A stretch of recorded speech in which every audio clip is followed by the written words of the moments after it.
Hey guys, it's Jenny with Art for Good. So today we're going to work on resining a piece of artwork, and we're going to do a little twist on it where we're going to add some glitter, or actually I'm adding gold leaf that's crumbled up into the resin as it's curing over the painting, so it gives a sort of glittery, shimmery effect. And resin over canvas is a whole finicky experience, so I have a video right here that I encourage you to watch before you even try to do resin over canvas. I swear it will save you a lot of heartache, and resin is not cheap, so this will hopefully save you a couple dollars as well. So let's get into it. So I'm just mixing part A and part B of my resin like you would normally do according to the instructions. I'm going to put the exact brand that I use in the description below so you can refer to it later. Just making sure I really stir it up, and I don't want any of those kind of cloudy lines in the resin, because that means that it's not quite ready to pour. All right, so I'm just now adding some crumpled up gold leaf that I had on hand. So before I had my gloves on and everything, I crumpled it up into, not a large amount, I would say a couple of tablespoons or so. And I'm just mixing that into the resin.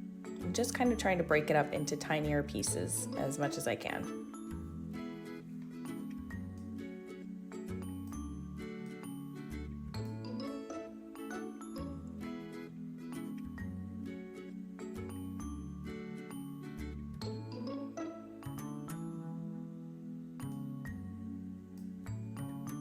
All right, so I'm just pouring this onto the canvas. It's really important that you have a support underneath the canvas so that it doesn't sort of pool in the center under the weight of the resin, which is one of the tips that I have in my resin video. I'm just going to use my mixing stick to help sort of cover all the areas.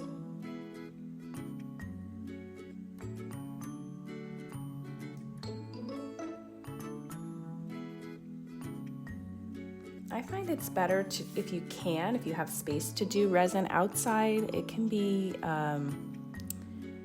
a lot of fumes happening with certain brands of resin, and it's not good for you to breathe in. I'm actually wearing a respirator here because I just feel like safety first.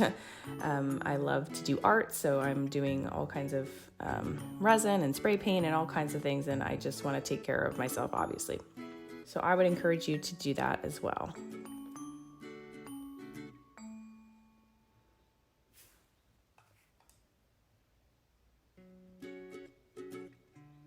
So it looks like I've got a pretty good coat happening here. So I am just going to go ahead and torch this piece. Another tip first before we get there is to, underneath you can see where the droplets are dropping off of the canvas. If you sort of take your stick and kind of every so often clear those off the bottom, that's going to actually help the resin from not being pulled down and creating gaps in your resin or pits. And also it's going to help with those pieces that are left after it dries, right? There's sort of little droplets that dry on the back, and if you every so often for the first 30 minutes or so take those off, then it's going to help with that problem. But of course you should be taping the back of your canvas as well. But I find the thinner the resin coat on the back, the easier it is to get the tape off. All right, and then you're just going to continually torch it to try to release any bubbles that come up. So you want to go back and forth, take a pass at it for the first, 10 minutes or so, just every so often. As soon as those bubbles start to pop up, just pop those with a torch, and then you should be fine to let it cure for 2 days or so. After the first day, I usually go in and after the first day, I usually will try to take the tape off the back because I find it's still a little pliable, but it's still set up enough to where I can handle the resin.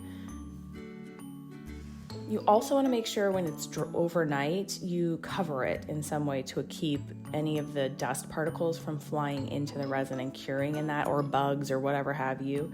I use a screen actually that I bought from Lowe's. It's supposed to go in a window, but it sits right on top of some plastic cups that fit right over the top of the painting. So that's just another tip for you. And there you have it. This is a really cool mixed media piece. That glitter really adds an interesting effect, and it makes it pop and adds extra dimension to this. And I'm really definitely going to try this again in the future. Well, that's all I have for today. If you're not a subscriber, hit the subscribe button and join me for more art tutorials. See you next time.